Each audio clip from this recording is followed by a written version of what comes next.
program is produced using the resources of Public Media Network in Kalamazoo, Michigan. Learn more at publicmedianet.org.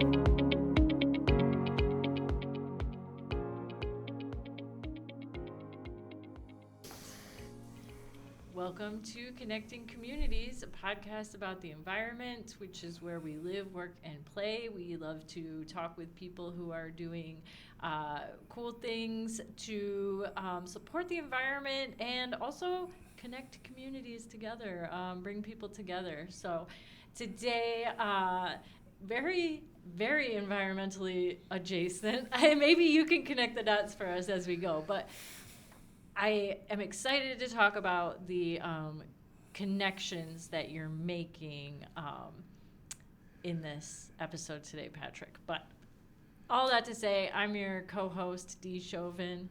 We've got Joe Byers here. Hello, welcome. And our guest is one of our good friends and another co-host on other episodes of Connecting Communities, Patrick Hershburger. Thanks so much for having me. Thanks for being here. We are so excited to talk about your new obsession. It is an obsession. Yeah. Yeah. Is it new, too? How long have you been doing this? It's almost a year old. Okay. Yeah. So. We had the election last year. I needed escapism. Yeah. And I found it in VHS, weirdly enough. So how'd that start, though? You inherited some, right? Yeah, so, well, it started, honestly, because I was following this guy, Matt McCarthy, on TikTok. He's an actor. He lives out in L.A., and he's got this place he calls the Video Garage. And he takes he gets a lot of VHS from estate sales and wherever he gets them as he travels, and kind of just watches these things that people have recorded. I received a large collection from a friend whose coworker passed away, and their estate was looking to offload all of these, VHS tapes. And I had watched just enough of Matt that I was like, I should dabble. What's 400 tapes? We can do this. So, and I had a working VCR from my partner's mom, and she has also offloaded some tapes to me as well. So I started building kind of what I call distribution copies. So like the standard, the Blockbusters or anything you'd buy from the store, but quickly fell into what people were recording on TV, the handheld camcorder footage, old commercials. All of that was really intriguing. So check this out. We didn't talk about this at all, but this is somebody's VCR testing tape, and they did this whole collage. And it's just the little testing tape that he made. I love it so much. I do love it. Yeah. Who cares why? It's just. Basketball, swimming in the mountains. Yeah. I think actually this is probably a testing tape where they would just see if the VCR was working. So if something got chewed up, because sometimes you get that VCR and you're like, oh, it just chewed up the tape, so you got to unscrew the top. My favorite VCR, all the screws are out in the top, because when that eats a tape, I'm going to take the top right off, and I'm going to unwind the tape and then gently move it out. Yeah. Because I watch a lot of tapes, so I don't want to unscrew it that much. But right. So he's got his testing tape, or had his testing tape. And these are a cool little byproduct. So all of these stickers that people used, I've got hundreds of these things now, and they're all from different eras, and they're just so cool. That is cool. I love these things to death. They're just great, and I still use them. Like if I want to write up something on a tape, I'll take one of them out, try to put it to the tape.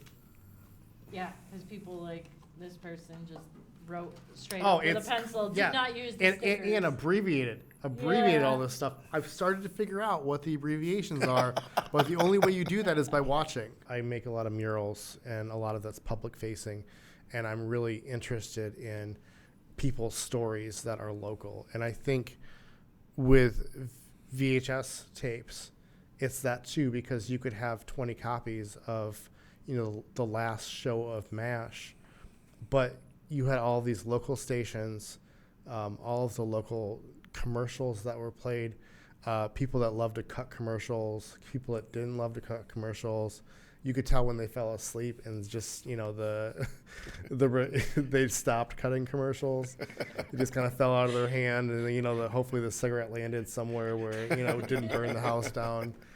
And also I think you mentioned earlier, one of the things that really has made me kind of rethink our own consumerism is that we buy. It's just what we do, and there's all these new things, and it's all of these. And I'm wearing clothes right now. I have a phone. I mean, I'm not trying to be hypocritical in the sense that there's things that in our day and age we have to buy, but I feel really good going to an estate sale or Facebook Marketplace sale where it's somebody's mom's tapes, and $20. I'm just buying something that's already produced. Mm-hmm. It's been here for a while. Mm-hmm. Yeah, that is super cool. Can you even get like a new VCR anymore? Or? You can get. So I haven't even really explored if you can get new VCRs, because every VCR I get is from an estate sale for like $20. So yeah. I think you can. Probably pay more than $20. You would definitely pay more than $20. But I mean, a lot of this old tech with a little bit of tweaking really holds up. Mm-hmm. Honestly, even the older models work better than some of the later model or the newer, closer to this era model. Stuff that you have like a DVD VHS combo. If a board goes for the DVD player, it can affect the whole thing. My partner Chad Burke has gotten into video disc, and that is, a lot of people think it's laser disc, but video disc is a stylus it plays a record, so it's a record that has video and audio on it, whereas laser discs were optical, and they only put out like 1,700. Not copies, but 1,700 like releases of different things, and then they stopped because VHS and Betamax just overtook it. It couldn't compete. So there's all these niche things that we've kind of done tech-wise. VHS is one of them, a long-lasting one, I guess, if you would think along the tech stone wheel that keeps rolling, down and collects a new. Or makes a new creation or technology, but there is such a wide span of it. People personalized it. One of my favorite tapes I recently got, I was at the Ann Arbor District Library's Dead Media Fest, and it was the first one they ever had, and it wasn't, it was everything. It was like anything from typewriters to light bulbs to, VHS tapes, CDs, comics, vintage photography gear, and there was a few people that had VHS for sale, and they quickly found me because I was the guy with like all taped stuff, and they're like, "Oh, you want this too? $10 for this box, Like, fine, I will take your tennis matches from 1997. I will gladly do that." Right. But one of them was the Smashing Pumpkins. Turned out kind of a mixtape. Like the first hour was a concert in Miami. Corgan had like his full head of hair. It was like 1992, and bad lighting, shaky handheld photography. But they just, it was just a great show. But then after that was like all of the videos from MTV, and so like, there were favorite videos, SNL appearances, and so it was this whole tape that somebody held on and personalized over the years. Yeah. And that's what I feel like you kind of get to see somebody a little bit.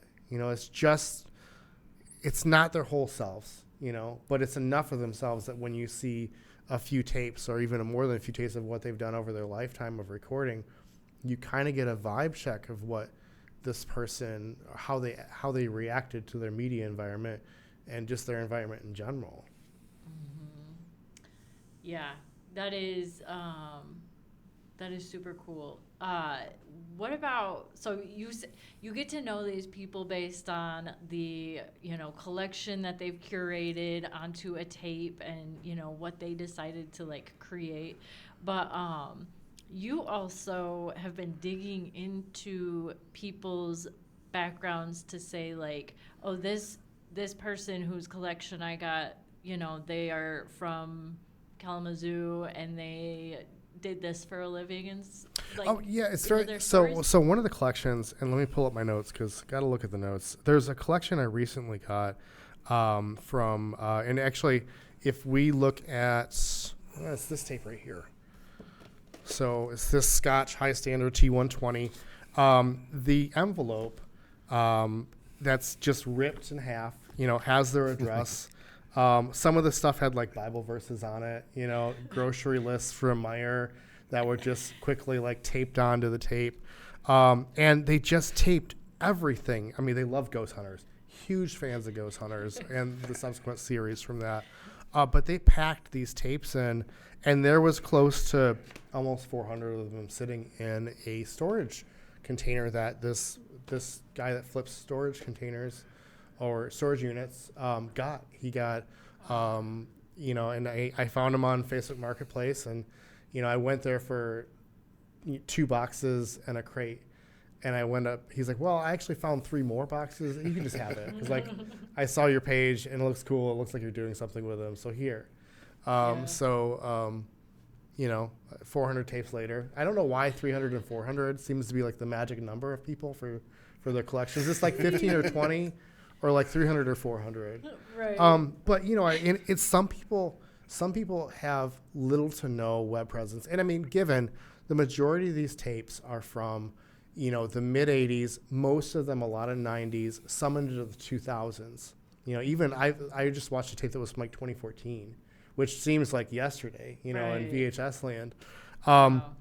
But the person that a lot of the letters and receipts and stuff I found are from Gabier and under Andrea.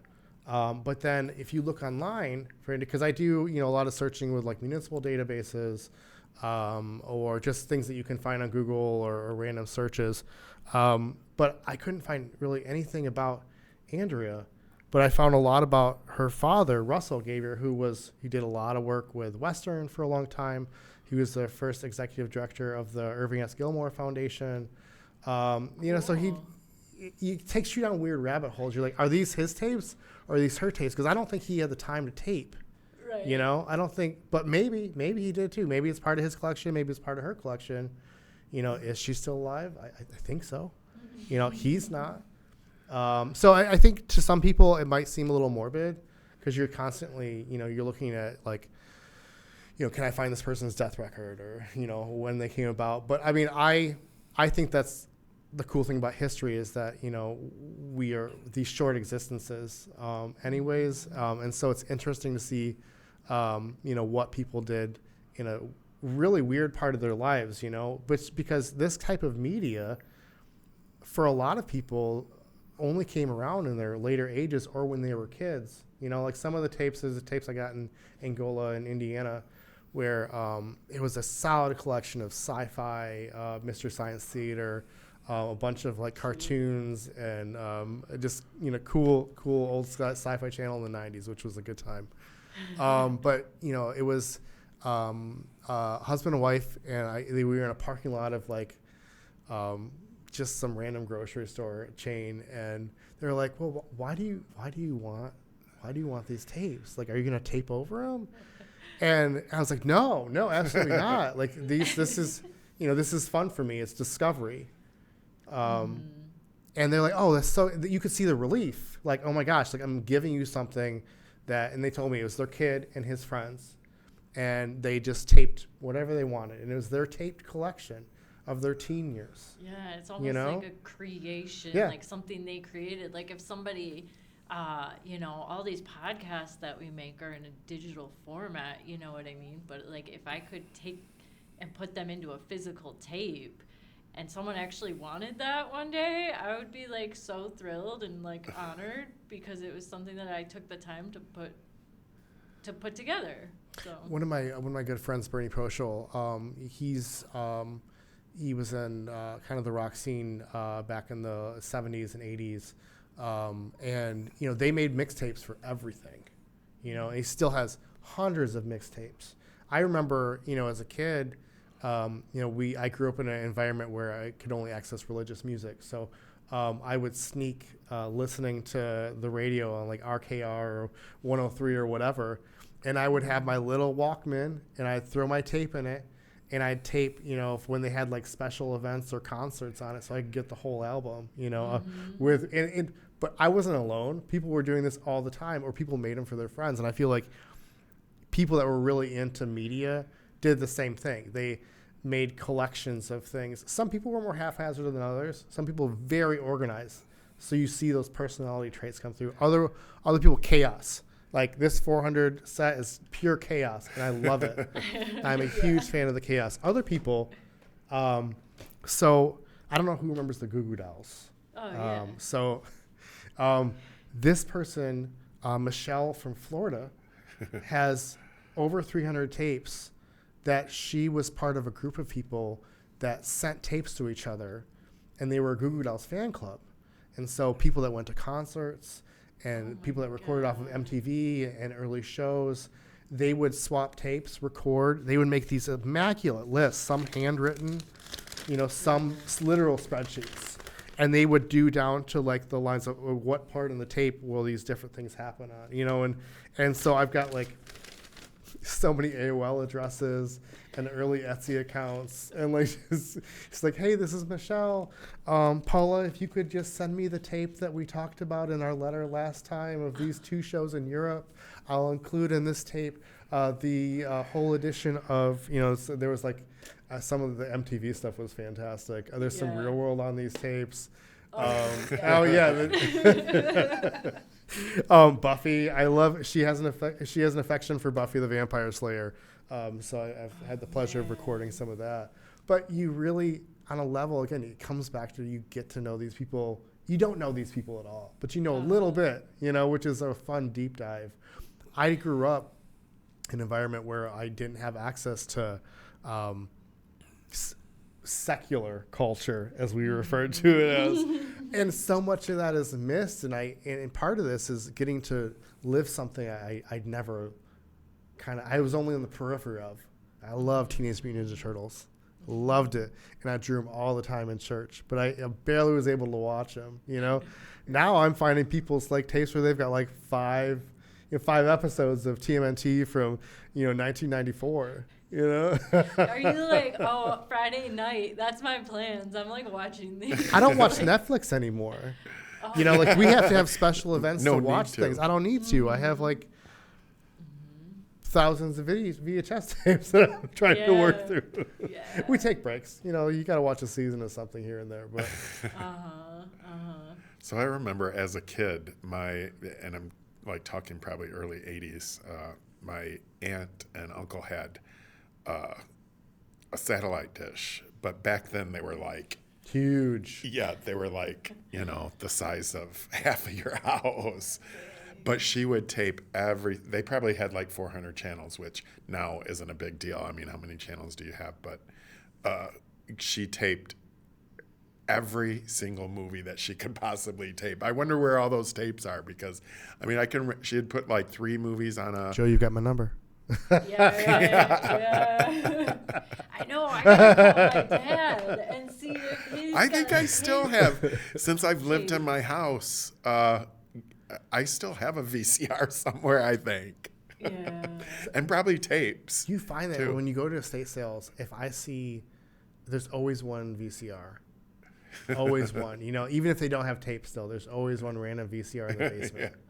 Because everybody had one. And, there was some workout tapes that were in the early 80s that really kind of promoted, because they came out on VHS only.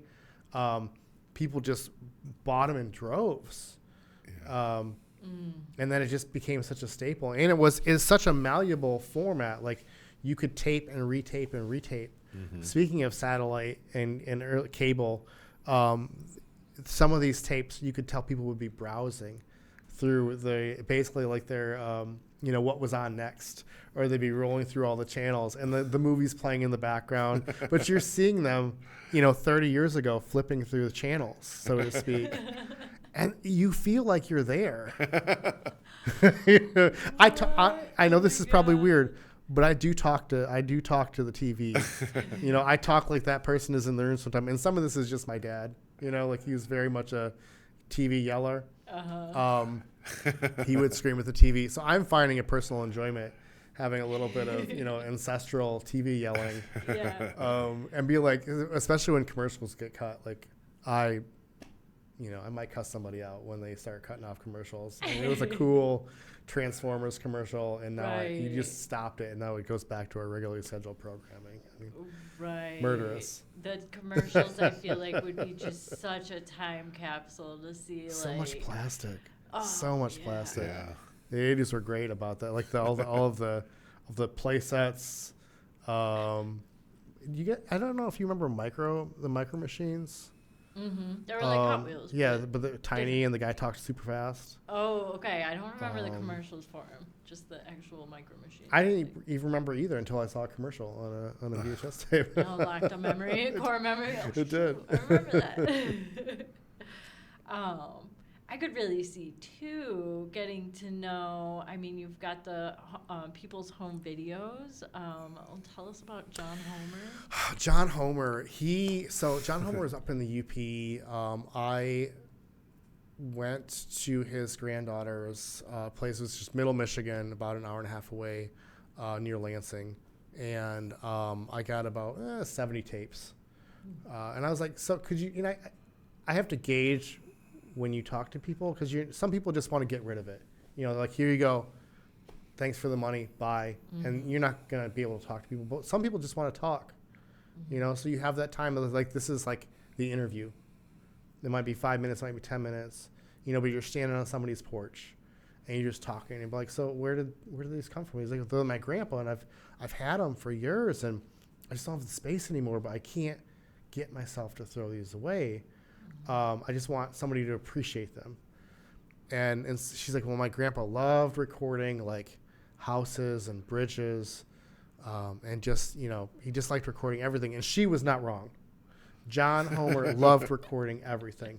He loved Mackinac Bridge. He loved bridges in general. He would hang out at construction sites and just set his camera up, and they'd come up to him and be like, what are you doing here? He's like, oh, I'm just recording a bridge. I'm just recording what you're doing. Like, it's cool. They'd be like, okay. And they'd walk away, and he'd probably be unsafe recording them, walking around on an active construction site. Right. Or, his wife would be driving on one of their many vacations. A lot of these take place, I feel like, when they're starting to be retired.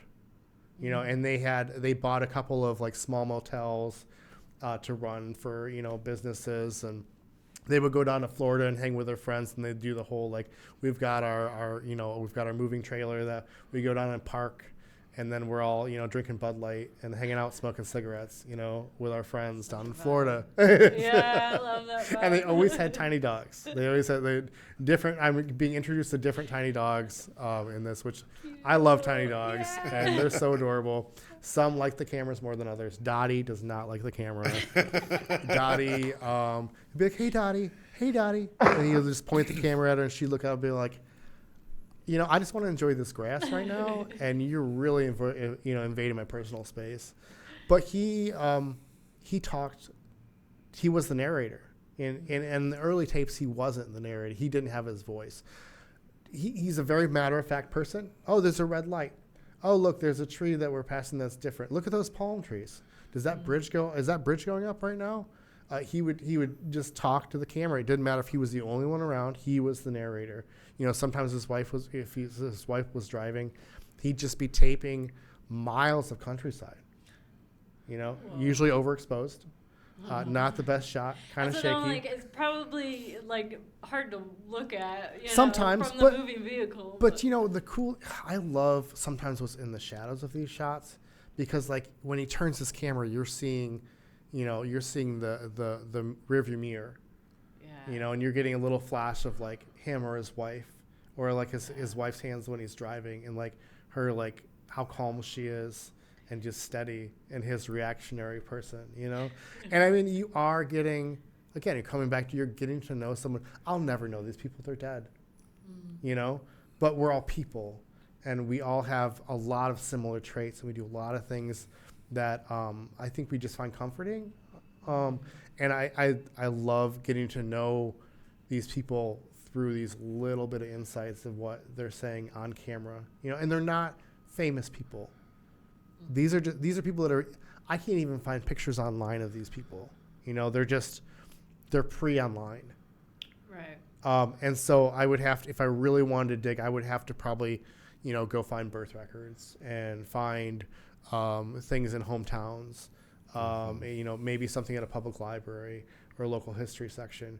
And thankfully, because of some of the research that I've done for public art, I have that knowledge base to do those things. And it depends. Like, I think if there's something that's worth it enough, I'll do it.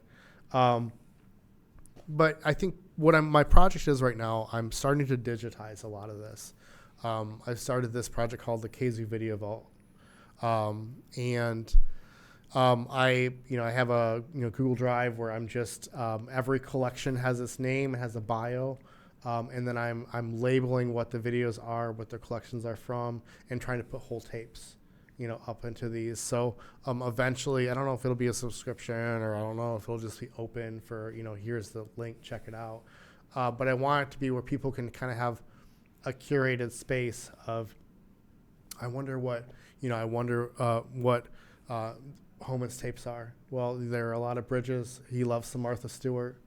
This Old House. There's and you can get a kind of a feel for what people like to tape. So you're organizing them by the person you got it from, Yes. basically? Well, yeah, the person I think that they're Not from. by like the topic of what it is. No. Yeah. No.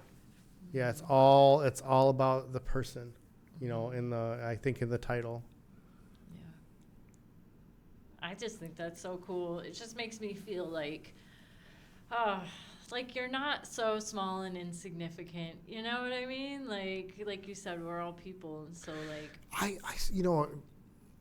My mind goes always, not always, but a lot of the times to seeing the world from 100 miles away, and I always go to thinking we're, we are part of this universe where we're, these little specks that, we are where we are in our evolutionary state now, and 100 million years from now, or 100 million years before,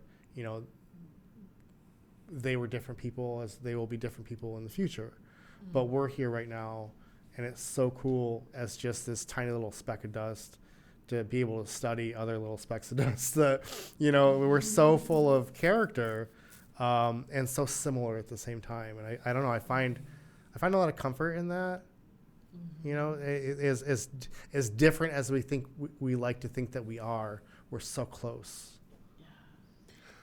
I can remember when video or camcorders became more affordable and everybody had them. So everybody was taping everything. Yeah. I mean, Sunday dinner was getting taped, Yeah, Oh, Christmas Kids karaoke. opening gifts, oh man, I would not be able to watch a video of some kids opening gifts. Maybe I could. Maybe it'd be more entertaining than. There's you never know what you're gonna see or what somebody's gonna say, and oftentimes, people are always like, oh, did you find those kind of videos? Oh, yeah. Did you find some tapes? Those kind of no, I didn't find those kind of tapes because people are boring. For the majority, we're very boring people, and only celebrities are making this stuff or true weirdos who are doing it. And God bless the weirdos. Yeah. You make those tapes, and hopefully I find them someday. I will not say yes to that. But no, I mean, for the most part, the fun tapes are finding things like people's an uncle made a tape with his 3 nieces. And it was for America's Funniest Home Videos. And it was 6 takes of this song that they put lyrics to, And they're like, okay, so here's one in the living room. Here's one by the pool. And then we've got grandma as a prop. And she has to say this thing. And she screws it up 3 times out of the 6, And it's great because it's so funny, And it's in 3 rivers. And the backside is this cornfield, with a 6-foot fence with a pool, Oh, man. That's funny. I find a lot of joy in that. I think it's great. Definitely. Did they ever send the final copy into, to the show or not? I don't know. One of my favorite things when I was a kid would be staying at my grandparents' house on the weekend, and they would like get the slide projector out and like take the artwork down off and put a bed sheet, so it would, and the little 8mm, is that what they're called, with the like projector like we used to have in school, where they'd wheel in and You have to have like you the have two. to put it onto the wheel. I think so. My knowledge base isn't great on that. That's Someone pre-VHS. else's dead Yeah. media. Yeah, for sure. It's the precursor to phones, right? Like, Yeah. I mean, we're like, now we just automatically record everything. Yeah. And it was so novel then, but then it started to become, I think film was that. You can think about Kodak and like the Brownie camera, and then it moved to disposables, and people just shot everything. Not everything. You still only had maybe 30. You only had 27 frames on a disposable camera, or you got the 36 or whatever, 36 count.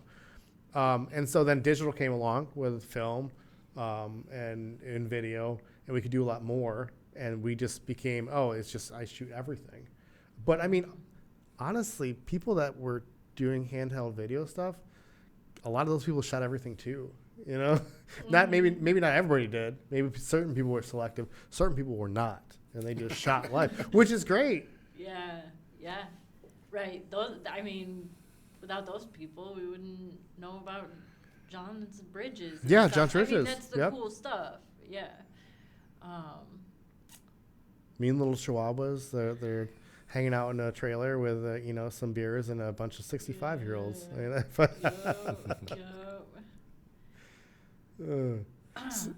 So yeah, I think where this project is taking me is probably doing more archiving and sharing that archiving with people. I think the interesting, the highlights. If you kind of want a visual of the setup, it's a couple of screens. I've got one screen recording, screen that I'm just reviewing more footage. I've usually got my phone in hand or a computer next to me. And so it's kind of like this multimedia research station and just digitizing. I've found this digitizer which hooks up through the RCA cables right into the VCR. And then I can just record those, whole tapes, and then either chop it up for TikTok or Instagram, or have those, complete packs of data.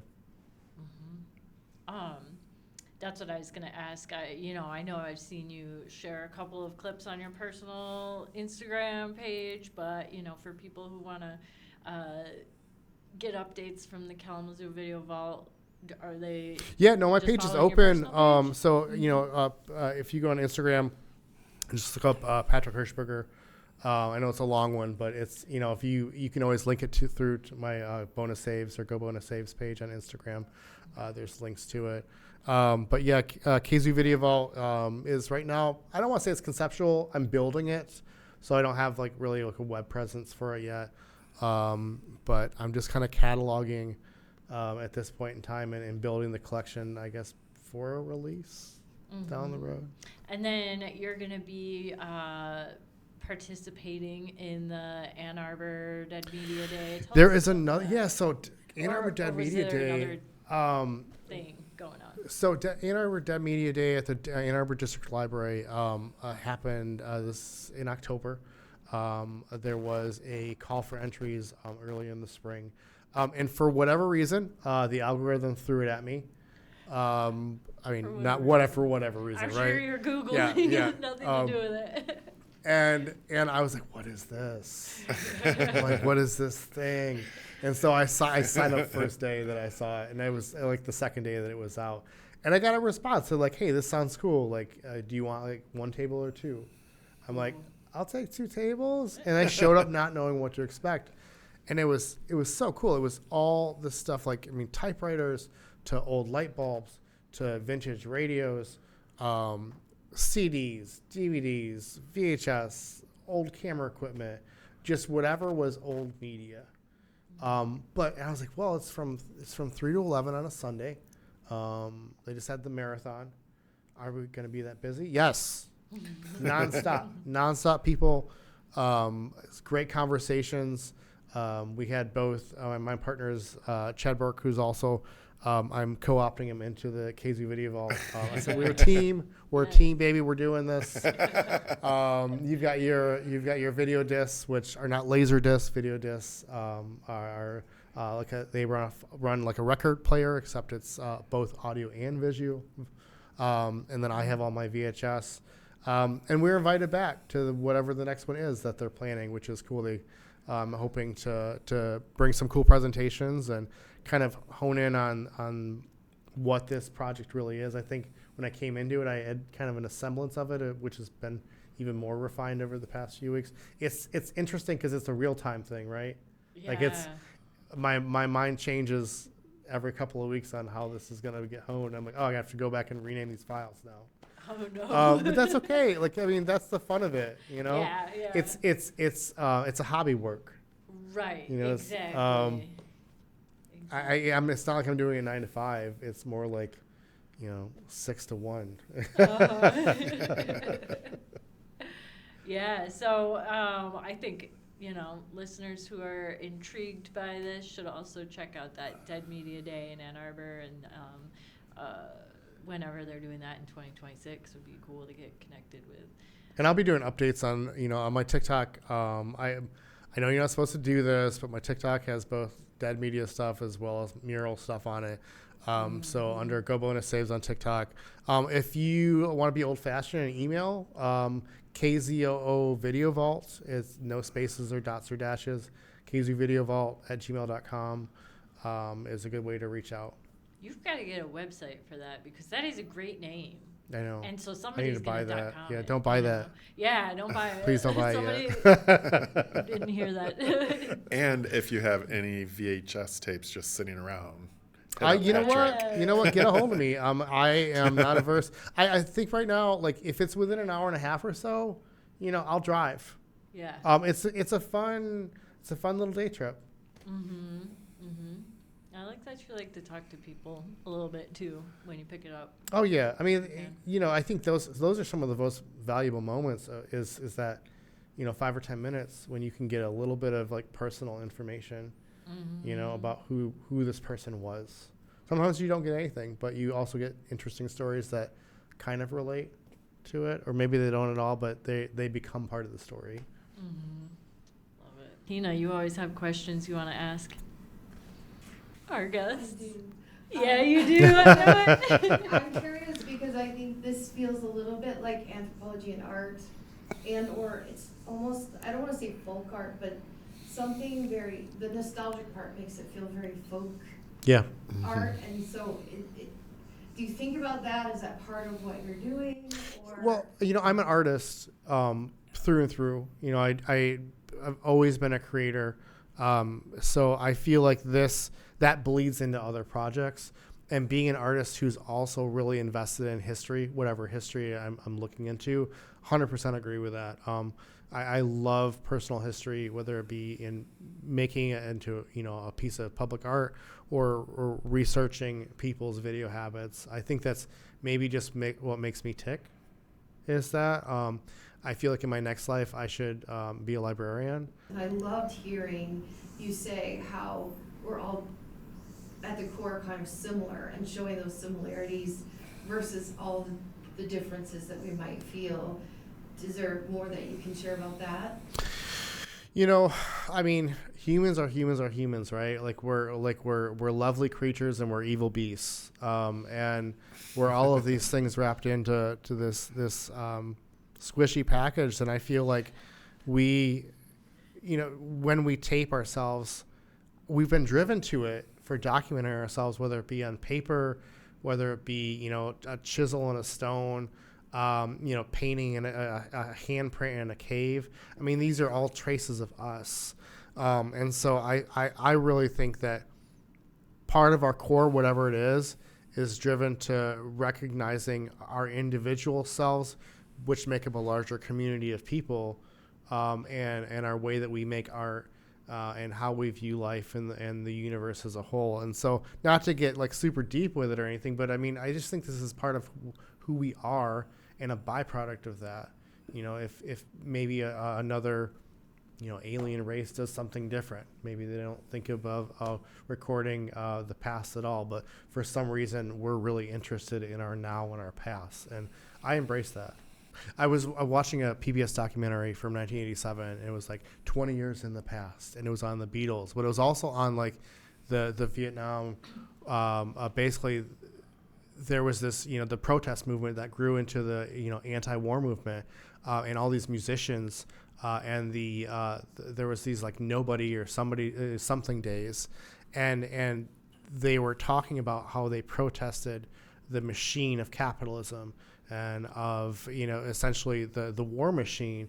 And they're like, we combat that with being joyous. You see these pictures of flowers being put in guns. And I'm just sitting there watching this. And I'm like, my God, this is now. Like, they're, not to be like we're in the Matrix, but like we're just doing it again. Like we are discovering a sense of how joy is our own weapon against, these essentially what I view as evil forces that are just looking to only help a few people, the rich and the powerful. And how do the masses combat that? But, with solidarity, with joy, with finding, a love of life and connecting with others and helping others in those moments. I think we're more similar than we are different, and it's interesting. I mean, this whole thing, we've talked about John Homer, but just people are interesting, even if they're just recording bridges and trees, I totally agree. I have more of John Homer to work through. He's our favorite character in He's life. a good one. Yeah. Right? So. I feel like there's so much like ASMR. Yeah. All right. You haven't even done the. Oh, yeah. Yeah, let's get that windy. Do it with that. There's probably more with that. I don't want to break your. Oh, you won't. It won't. Sometimes it depends on which way we'll move more. Oh, you do it. I can't it's figure probably. it out. You hear that? Yeah. I love that you do the work and tell me the stories. I mean, because it takes a lot of time, so sharing the stories, super cool. I'm super glad you came and did that today. Well, I'm glad that I was able to talk about it. Thanks for having me. Yeah. All right. That's our show. Hey.